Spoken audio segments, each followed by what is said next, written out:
right, welcome back to the Sell That SaaS podcast. This is episode 31, and it has been a while since I've done an episode. It's been probably 5 or 6 months. The reason being, guys, life happened. I'm engaged, so I'm getting married early next year, late February, and a lot of stuff goes on when it comes to planning a wedding and all the fun stuff. So it's all really great life updates, but I felt a calling from the Lord to bring the podcast back. I had multiple people tell me, Will, where's the podcast? Why'd you stop the Sell That SaaS podcast? What's going on?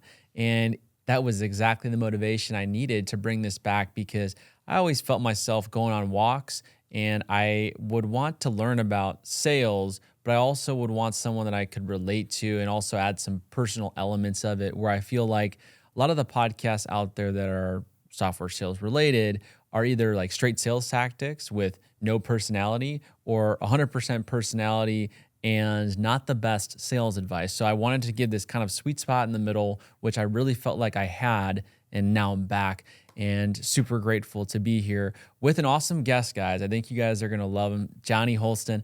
It's great to see you again. Obviously, we've met prior, but thanks for being on, brother. Dude, thanks for having me, man. Congrats on all the success. The podcast hitting over 30 episodes is huge, because not a lot of podcasters get that far, and then the engagement and everything else. So glad to be here with you, man. Thank you, brother. Well, I am, as I said, super grateful for you to be here. I'd love to learn a little bit about you, from just your background, personal, and also how you got to where you are now with sales. Because I was even telling you when I was driving in here, I was listening to some old podcasts, and one of the old podcasts, the theme across all of them was marketing. Yep. Right. And now you're really focused on discovery and what you do at bridge selling and all the great things that you do when it comes to helping sales reps, close more deals, but ultimately do better discovery. So the floor is yours for those who don't know you.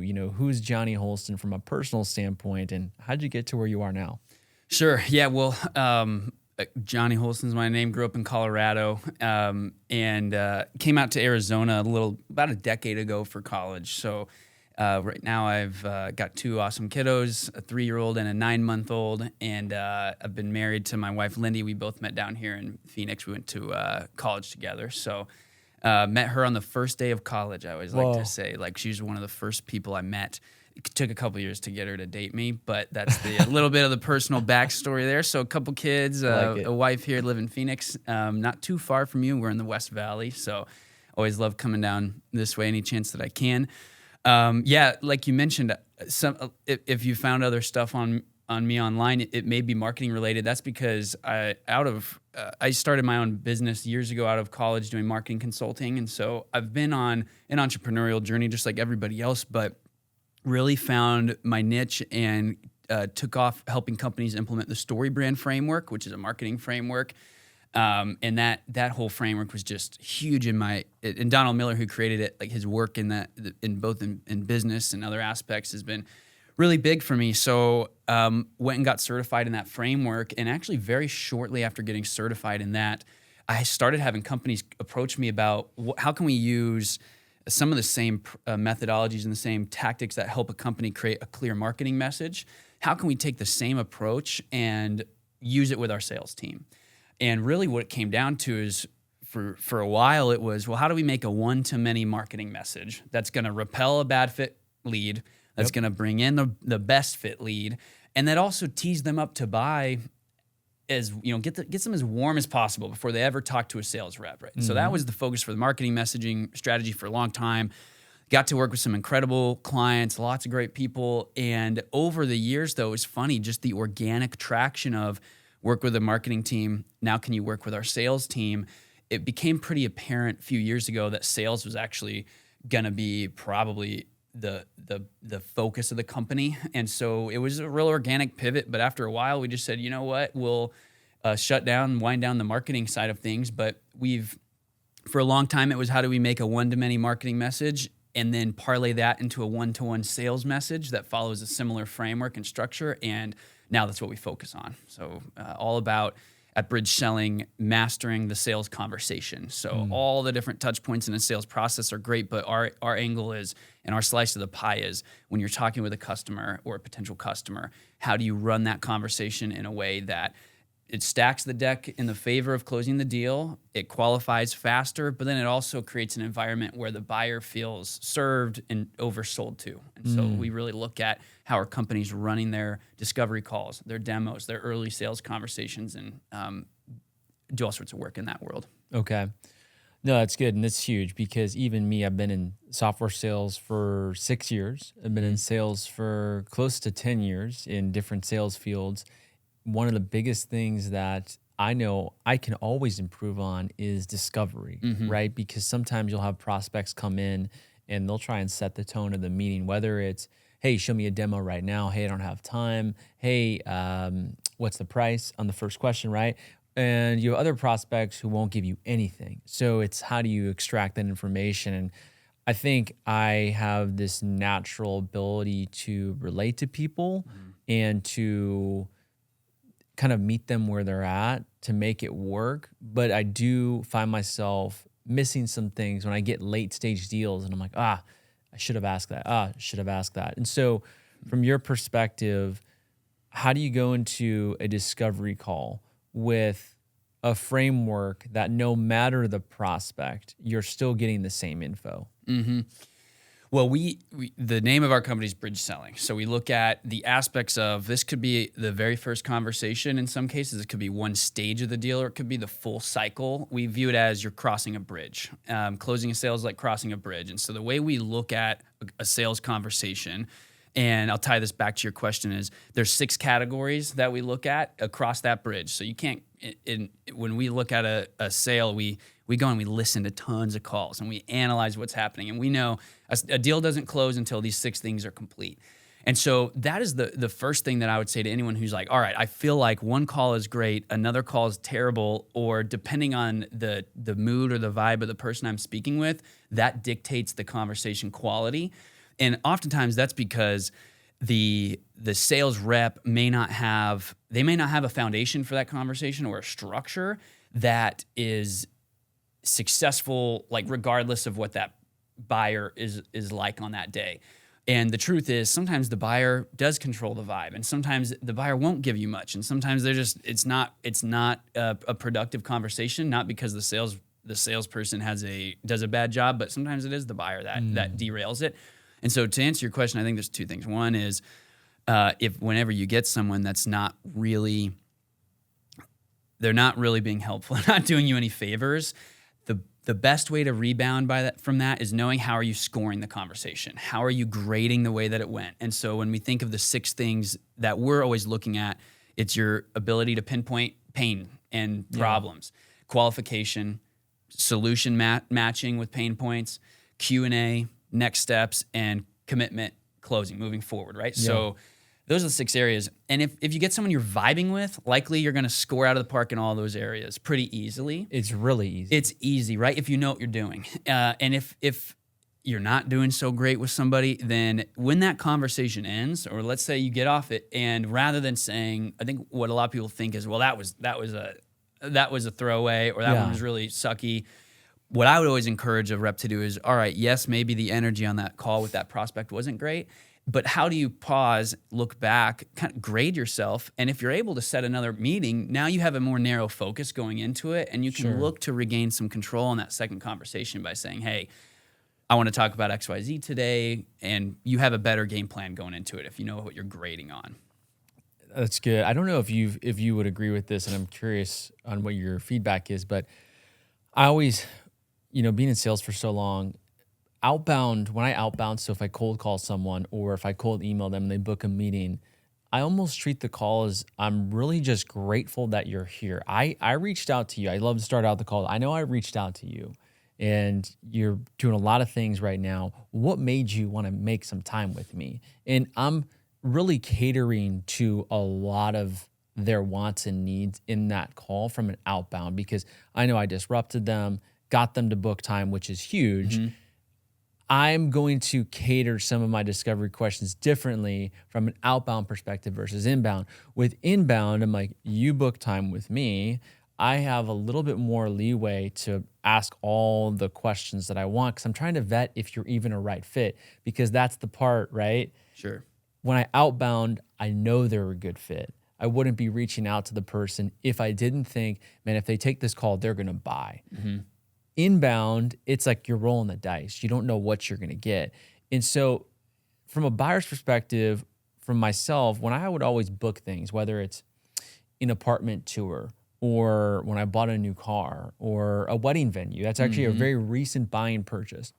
I went to the venue, and maybe it's because I work in sales, but that's an inbound lead, right? So I go to the wedding venue, I'm touring what I like. They're asking me discovery questions, especially about price, about people. But I'm responding because I'm interested. What always has boggled my mind is why someone would book a call, but then be like, no timeline. There's not really any pain.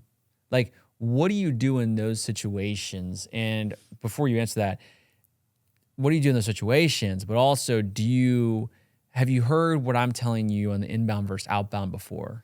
Yeah, absolutely. I would say almost all of our work is inbound. So we're helping people, because to your point, when you have someone coming in inbound, you don't know what you're getting. So a lot of our work is designed for how do we structure that conversation so that with the right discovery questions and then through some qualification filters, we can either end that call early if it needs to be end, or we know if someone's good or not. Because that's where you get a ton of pipeline bloat with inbound stuff, is when a rep isn't really sharp on who to advance and who not to advance. And that's where you get later stage, and now you're thinking, this should not have gone past the first call, right?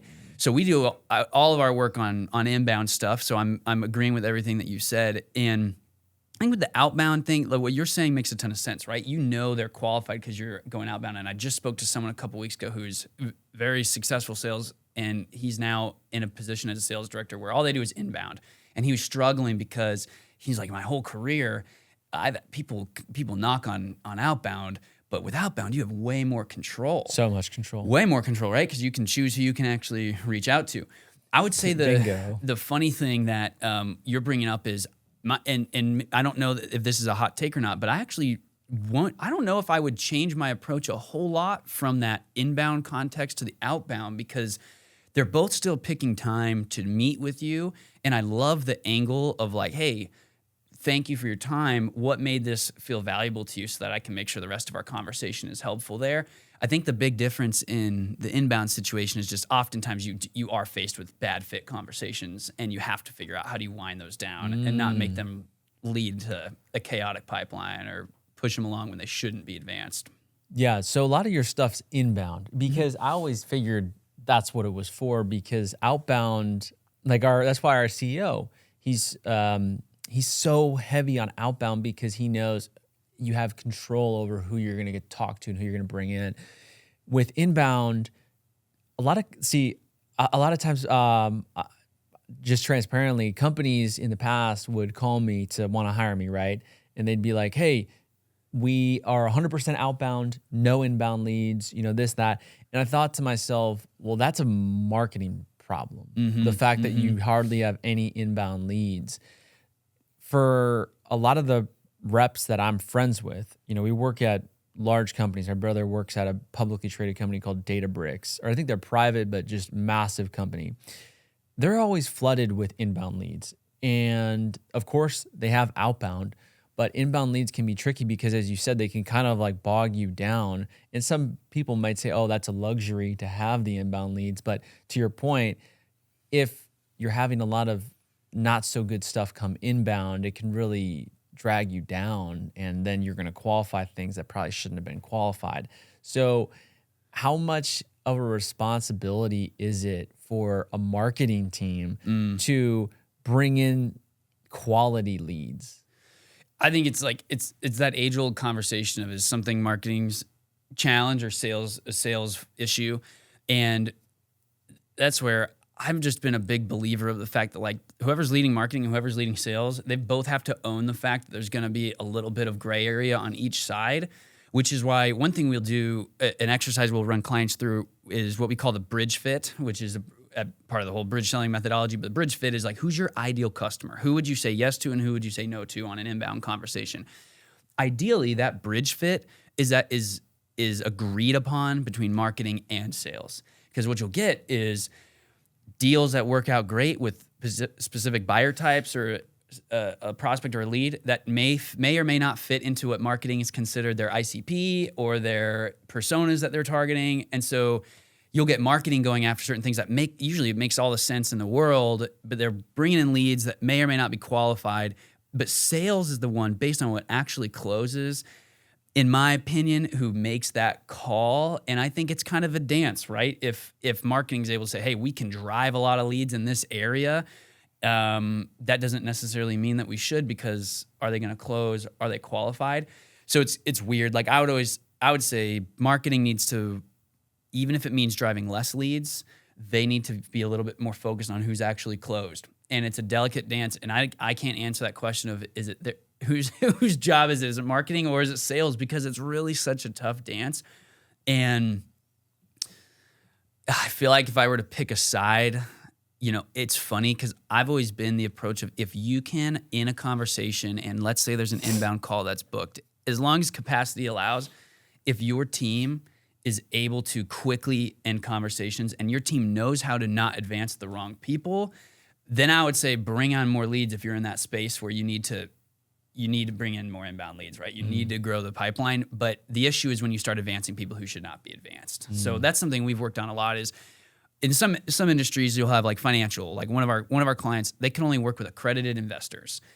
Very clear cut. You've got to have a certain net worth or annual income, and they had to have a minimum amount to take in their financial product. So that was a very clean cut bridge fit.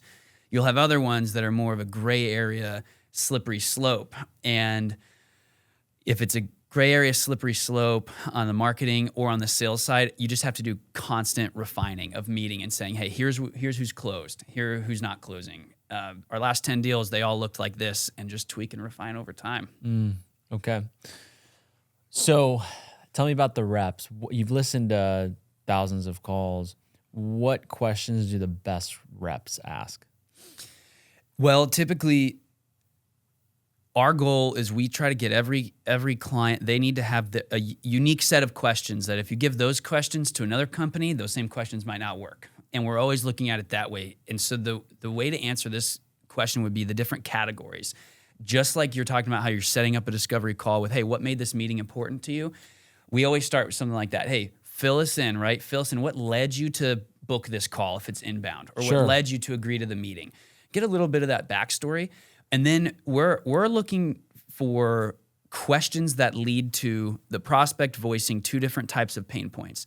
The surface level, which is usually where most reps stop. They get a surface level pain point and they advance. The other thing that we're looking for, and this is where the real hard work comes in, is figuring out what questions will result in the prospect opening up to something that's a little bit more painful, a little bit more internal, a little bit more unique or personal to them, right? And usually those questions, it's funny, like we know that reps who ask 11 or more discovery questions have a close rate of 74% higher than ones who don't get to that 11 question mark.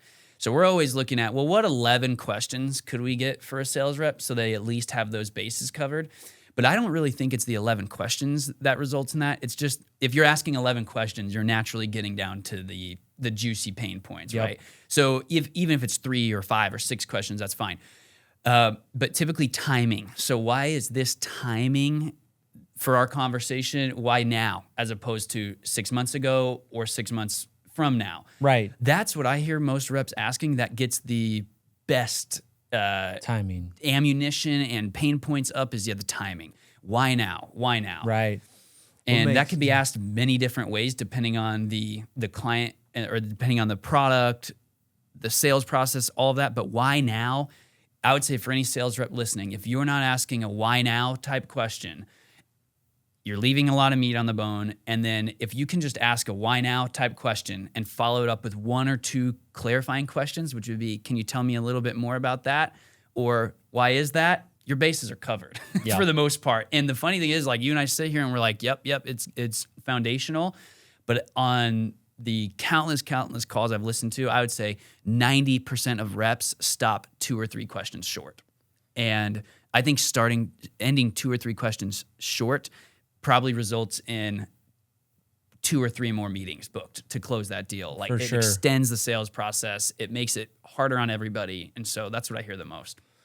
Okay, so it sounds like the best reps ask a lot of questions in general. And they're really good at knowing, like, it's definitely they're not afraid to ask questions.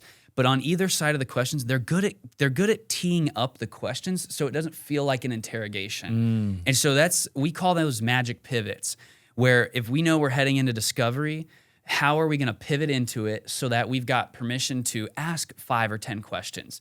We don't want to end up in a game of like ping pong where it's going back and forth the whole time.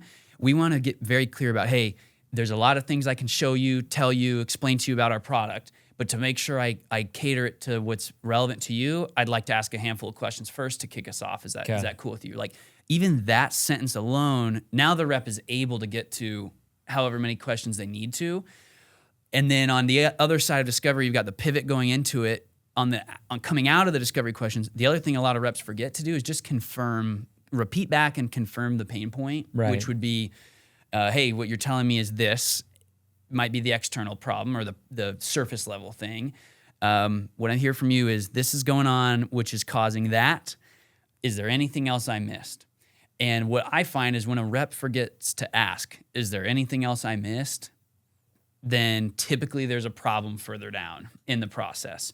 But the ones who do ask that, like, even we just had a discovery conversation at our business the other day. Great chat.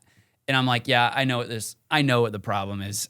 But because I try to practice what I preach, I slow down and I ask, what did I miss? Because you've seen it so many times before that you go off pattern recognition. I've seen this before. I know what the problem is. Right.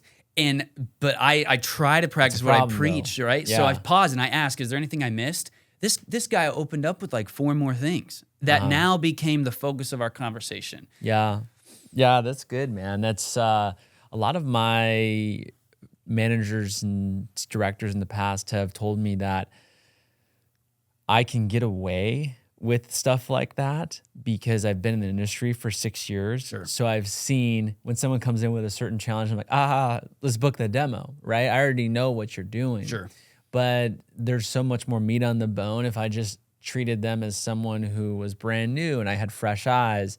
So I totally agree with you on not wanting to assume, even though it is so tempting.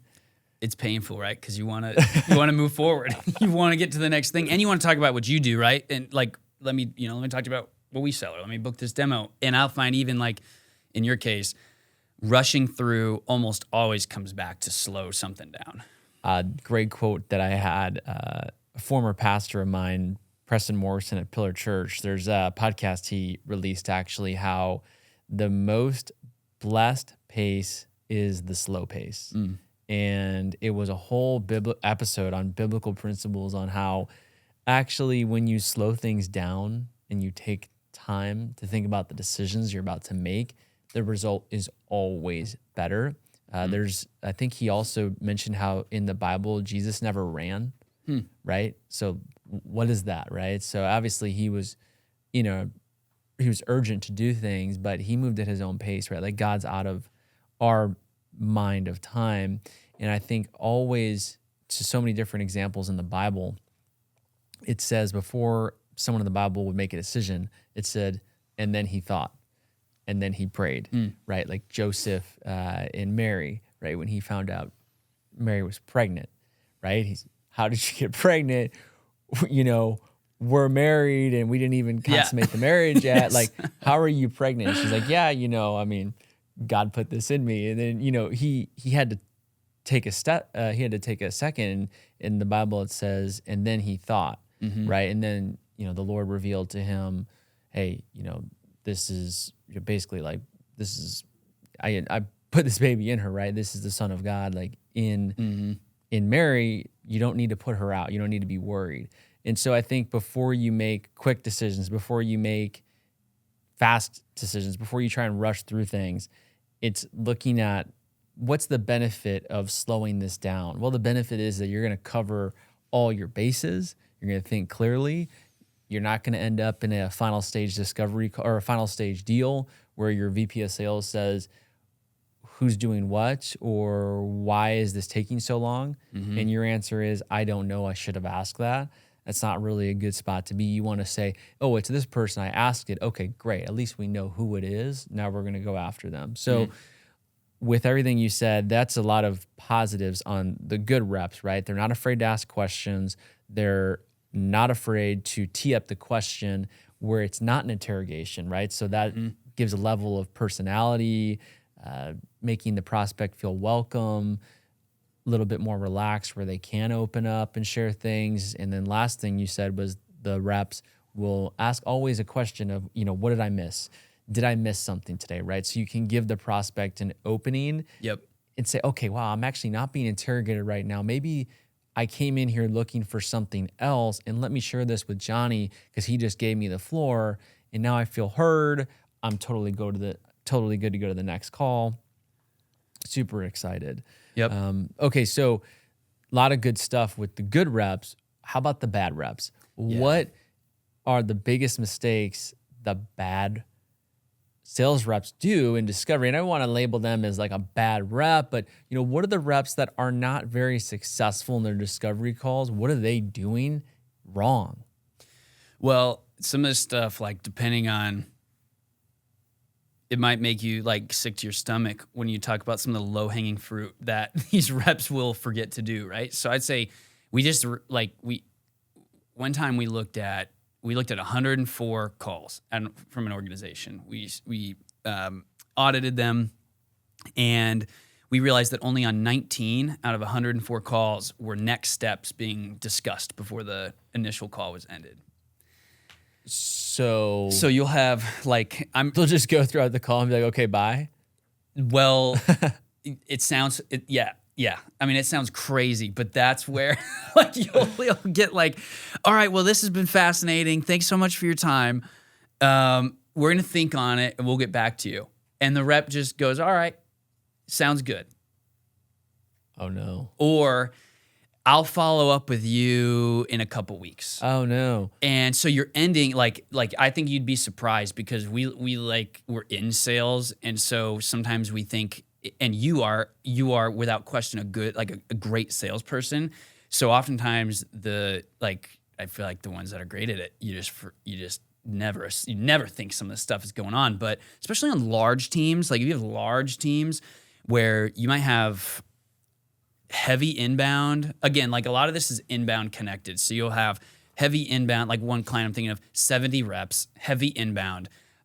It's kind of like winning the lottery sometimes on inbound, because especially if your marketing is dialed, there's another call coming up, and it's like, I'm not really this wasn't an easy one, on to the next. And I call it slot machine selling, because it's like you hop on, you crank the slot machine. If it doesn't go your way, there's always another one coming, which is, I feel like in a heavy inbound environment, usually it doesn't incentivize the reps to have attention to detail for this very reason. And so, those are the ones that the ones who are struggling, they're doing a couple things. One is they're literally ending conversations without next steps defined. And the bigger, the smaller tweak that we look at is the rep aligning those next steps as closely to that buyer's timeline as possible. And if you miss out on the timeline of the buyer and you're just making a 3-step plan or a next step action plan for the sake of just doing it, and you're thinking about, well, what's my normal follow-up cadence? Or what do I want to do next? Instead of what does the buyer need? What does the prospect need? That's a little thing that the ones who are struggling forget to do, is they'll just assign next steps based on what they feel like doing as opposed to what the buyer really needs. And then another thing that takes a little bit of skill is, if discovery's not deep enough, whenever it's time to, let's even say you're booking a demo, let's say the next step is a formal demo, but you're going to talk a little bit about the product before that. Oftentimes we'll see the rep will struggle to talk about the product in a way that makes any connection to the buyer's pain point. So you're just selling. You're feature dumping, right? You're vomiting on them. You're just, we do this. And whether it's a software, whether it's a financial product, whether it's in all the scenarios that we've gone deep in, higher education, brick and mortar fitness, software, financial, all of them make the same mistakes, which is not going deep enough on discovery so that when it's time to actually talk about what you do, all you can do is talk about your features rather than connect them to a pain point because you haven't gone that deep and you haven't figured it out. And so now you're up a creek without a paddle thinking, well, it's time to talk about what I do, but I don't even know how to connect the dots there. So you'll see that a lot. And even just going one or two questions short on discovery can put you in that position as a rep. And anytime that I'm hearing that on a call, that's a really good coaching point, which would be, okay, go back to that call, listen to it. Wherever the questions ended or the discovery ended, what 2 or 3 questions would you have asked more if you could go back through? Wow. And how would that have changed your pitch or your overview of what you do? That's a very fun exercise for any salesperson who's listening to go back and do, or any sales leader right now. Go back and do that with your team. Yeah. So they're missing questions and they're getting to the end of the call where it's the prospect's in control. I'll get back to you in a couple of weeks. I'll think about it. And so are you saying that if the sales rep just asks a couple more questions, hey, we're not saying this prospect might be a good fit. Actually, they could be actually the wrong fit. Yeah. But how about you ask the questions where you can set the tone of, hey, based on what you've said today, I'm not sure we're the best fit. Here's why. Instead of getting to the end of the call, having someone say, let me think about it. And now you're back with your manager. I don't know. They just want to think about it, I guess. Yep. So is that what you're saying? Is you're saying that they could actually ask some questions where they're the ones to DQ? Absolutely, all day. I mean, I would say when we talk about those magic pivots, the first one would just be like, hey, just to make sure I give you valuable information, I'd like to ask you some questions on the front end to make sure that everything I share with you is relevant to you, right? There's kind of that first pivot. Then you may do some discovery. You might ask 3, 4, 5 questions around pain points, why this was important.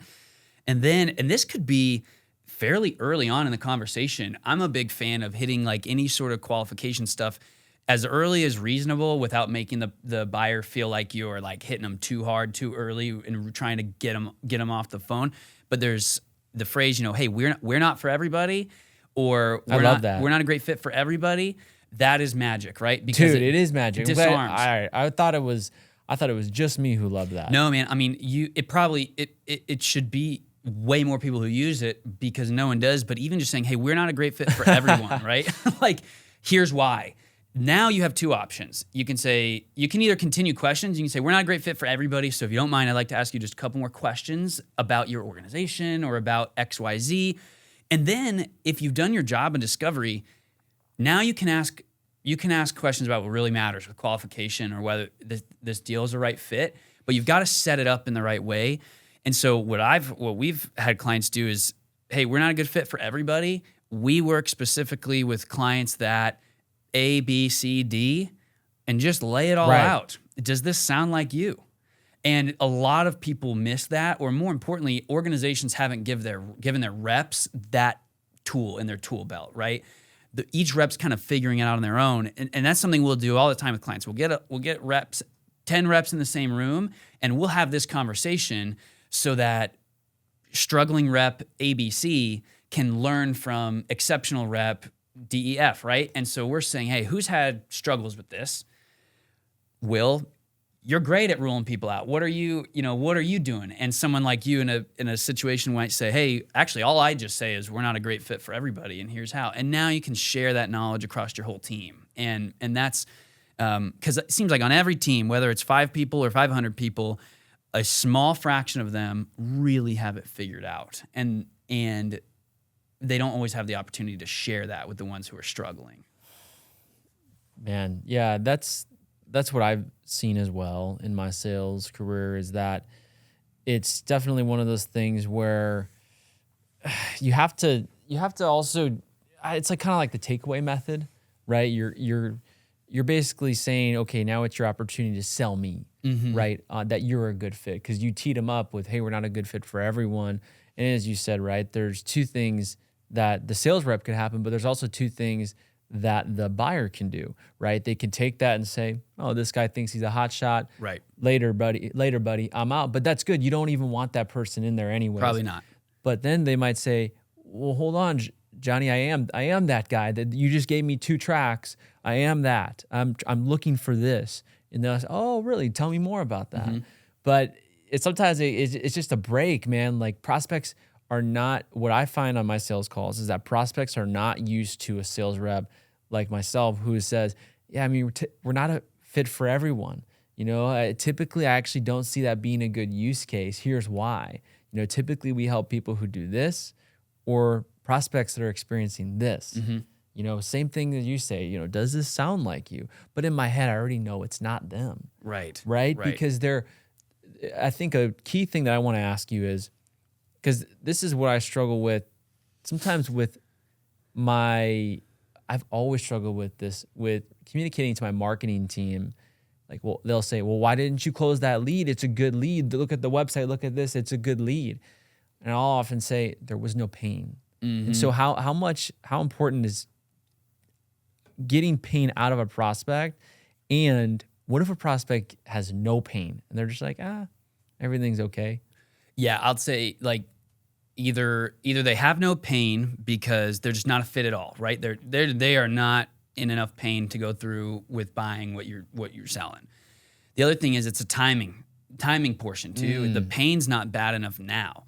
The pain isn't great enough now to get their attention. And so maybe that's something where marketing is going to go back and nurture it, or you're going to check in with them in 6 months or whatever. Sure. But like if the pain's not high, no one's going through the depending on the product, if there's any organizational change involved, there's any training involved, there's any new systems involved, there's anything involved. If the pain's not high, people aren't going to go through with it till the pain's super high. And so I think it's important that's a big one where when most people think of their ICP, like or marketing is thinking of who are we targeting, they're looking at demographics. They're not looking at pain points and in the same way a sales rep is. And so that's a big difference there. Yeah. Because this is something that I feel like, again, that marketing sales balance, right? Who's right, who's wrong. Not to say anyone's right or wrong. It's just a different experience, right? Marketing's experiencing the front end demographics, the sales reps experiencing the actual inner workings of their team. And it's sometimes what I'll run into as a rep is I'll say, what made you want to take this call today with us? I don't know. Looked it up on ChatGPT and my manager said I need to take some calls. And I'm like, okay, cool. What's going on with this, and this, how's this going? Everything's good. Everything's great, actually. Really. So everything about your process is stellar. There's nothing you really want to improve. Everything's pretty good, but we're still looking at getting something like this. At that point, I can obviously ask, well, what makes you want to get something if everything's all good? But in my head, I'm saying, man, this is tough because this person doesn't even really value what they're looking at. And so it's my job as a sales rep to say, hey, I actually don't think we're the best fit. Oftentimes the prospects will get upset. What do you mean? I'm here to look at a demo, aren't you going to sell me? I've had people tell me, aren't you going to sell me? Yeah. I get that a lot. And I say, well, it's not that I don't want to sell you. It's just, it sounds like everything's good. This is what you told me, right? I wouldn't want to, book a demo with you where you're typically, just transparently, our clients do not experience great return on investment with not a lot of problems coming in, right? A lot of times we're solving for this, and this. And when they get into our platform, not only are they saving time, but they're a lot less stressed out. They are able to scale. There's all these really great things that they can experience that make them say, wow, this was really worth it. And I just don't think you're there yet. And so it's like, but then again, marketing will message me, hey, what happened to that lead? Why didn't you book them? Yep. And so it's a lot of understanding with them. And so it sounds like your sales reps that you train, they also experience the same thing where, marketing will have one view and they'll have another. And so, as you said, pain, I feel like pain or a want to change are the biggest indicators that someone's going to buy, paired with timing. Would you agree with that? Big time. Yeah, that's it. I mean, pain and timing is everything because they're pretty closely correlated. it's in a marketing team should be speaking to pain points in their messaging, like whether it's an ad or website language or whatever. Like the goal is you're speaking to those pain points well enough in marketing that you're drawing in people with the right problem. But the issue is even marketing can't get deep enough on the unique, like even the best marketing, you really can't get super deep and unique because let's pretend you're selling this is for software, right? Let's say you're selling a software and you might be helping someone scale like with your software. We'll just use a super generic example. For one buyer, their pain in scaling might be to like reach a certain revenue goal. And that could be pain, right? They could be behind on their number. Mm-hmm. They could be, there's a unique one. But for somebody else, they might have a completely different unique pain point, which would be like, oh, we're not behind on my number, or it's not necessarily numbers related. It's more on team satisfaction.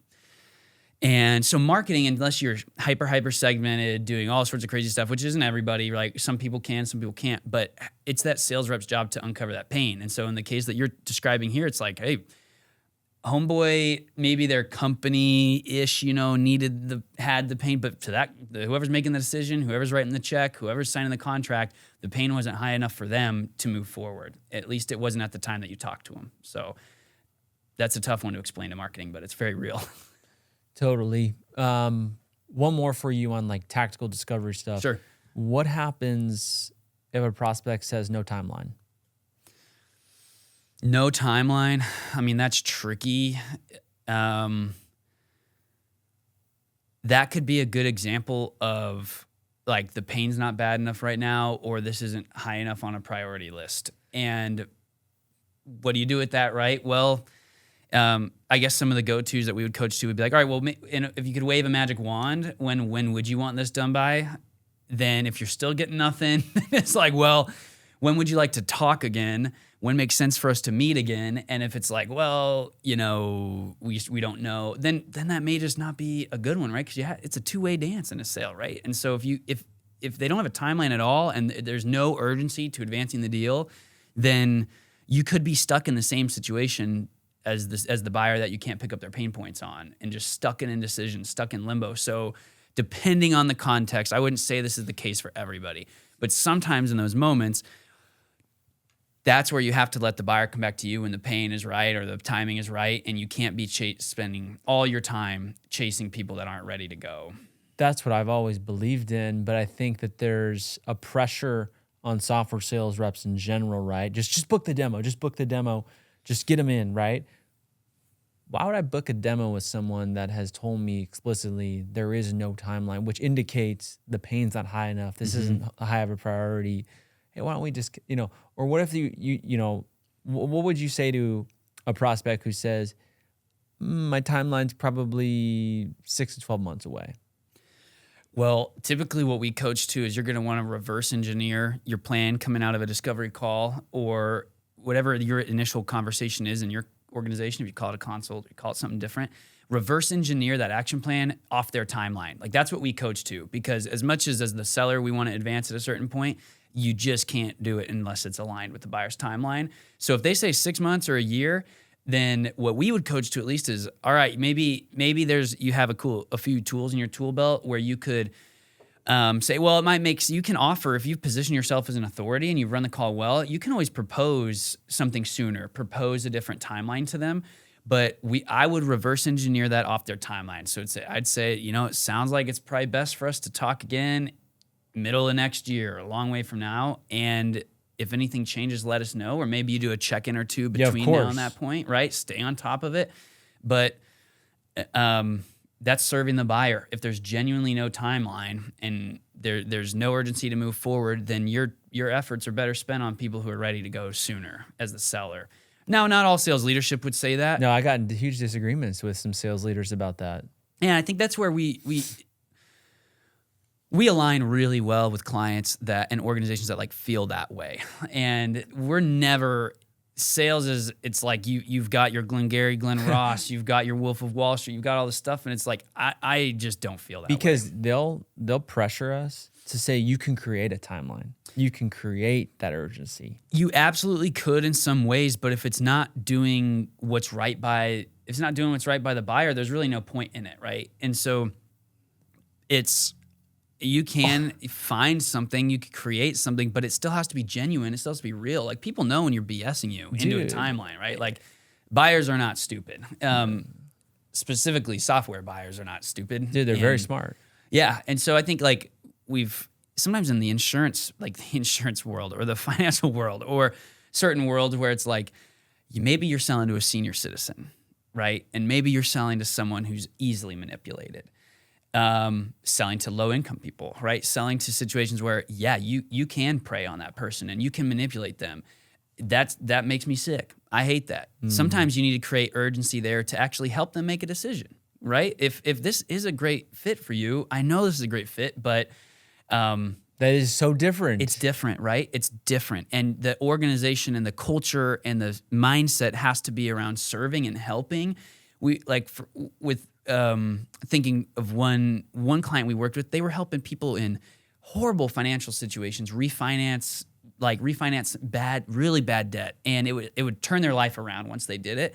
But that buyer was so used to being lied to, so used to being scammed, so used to debt collectors blowing them up, that it was like they were never going to move forward unless someone else really wrapped their arms around them and encouraged them to do it. And so sometimes in those cases, it's like you've got to encourage your buyer. You've got to help push them along. If it's that comes along in a B2C or small business a lot of times, where it's like the sales rep really is an advisor and you're coming in and saying, you've got to do this. I know this is going to work out for you. You've got to do it, right? And there's the difference there between like making something up and creating a fake urgency or lying about capacity, right? Those are the things that I can't stand, because I think there's too many authentic, organic ways to advance a deal. You don't need to pull those cheap shots out. So you and I might feel differently than other people in the sales industry, but I don't want to feel like them. So, Same.